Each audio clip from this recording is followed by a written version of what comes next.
Hola amigos de YouTube. En este video compararemos el sistema educativo de México y China. Como bien sabemos, China es un país desarrollado que cuenta con los recursos económicos suficientes para desarrollar un buen sistema educativo en sus infantes y jóvenes. Los recursos económicos son la clave del progreso de la sociedad. El sistema educativo de México con China existe una gran corrupción, pobreza, que tiene mucho que ver para tener igualdad de oportunidades y un buen funcionamiento de toda la estructura educativa y política. Hablaremos de los siguientes puntos: cómo es la educación en esos dos países, cuáles son las capacidades del alumno en diferente país y cómo aprende.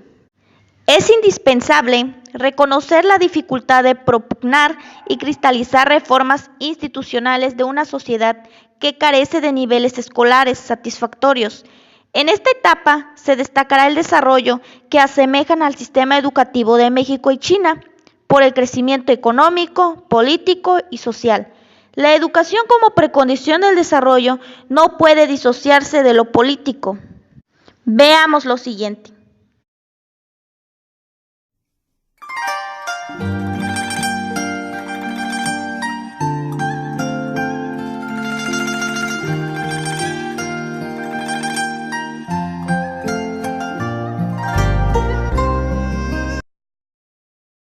¿Cómo es el sistema educativo de China?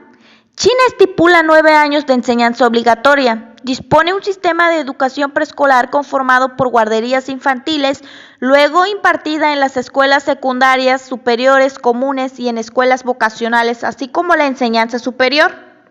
Está dividida en dos. La enseñanza obligatoria de 9 años es la base de la educación.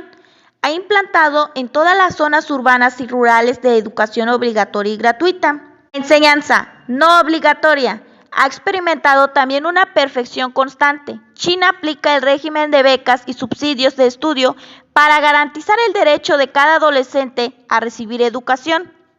Las finanzas centrales elevaron su inversión en las becas y subsidios de estudio nacional de los centros docentes superiores y de escuelas vocacionales de enseñanza media y superior. La inversión gubernamental se destina principalmente para ayudar a los estudiantes procedentes de familias necesitadas a cubrir los gastos escolares. Se preconiza entre los estudiantes la idea de estudiar y trabajar al mismo tiempo, con el objetivo de cubrir los gastos escolares con su propio esfuerzo. Sobre la educación de los niños miembros de grupos especiales, el gobierno chino perfeccionará aún más las políticas dirigidas a la educación de los hijos de los obreros de origen campesino y de otros integrantes. Las leyes y reglamentos de China contemplan explícitamente la garantía del derecho de los discapacitados a recibir educación. La reforma económica china se refiere al programa de reformas económicas llamado socialismo con características chinas.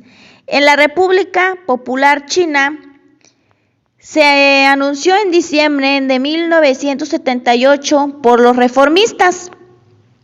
La meta de la reforma económica china era transformar a las economías planificada de China en una economía de mercado en el siglo XIX, una gran parte del siglo XX, con una breve recuperación en los años 30. Desde 1978, las reformas económicas comenzaron en dos fases. La primera fase fue a finales de los 70 y a principios de los 80.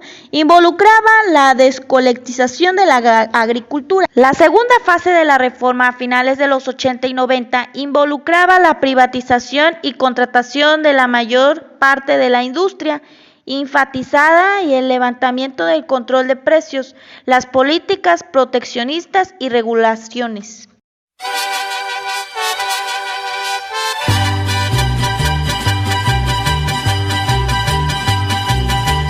Por otra parte, México, según la Constitución mexicana, establece que todos los ciudadanos tienen derecho a recibir educación. El Estado es encargado de impartir el nivel básico, que está compuesto por la preescolar, primaria y secundaria. Según la ley, esta educación pública debe ser laica, obligatoria y gratuita y de calidad. También existen colegios privados generalmente ligados a la Iglesia Católica que pueden impartir educación religiosa, pero no reciben fondos públicos. La educación es gratuita y obligatoria para todos los mexicanos y se compone en 3 niveles. La primera, educación básica, dividida en educación preescolar, educación primaria, educación secundaria.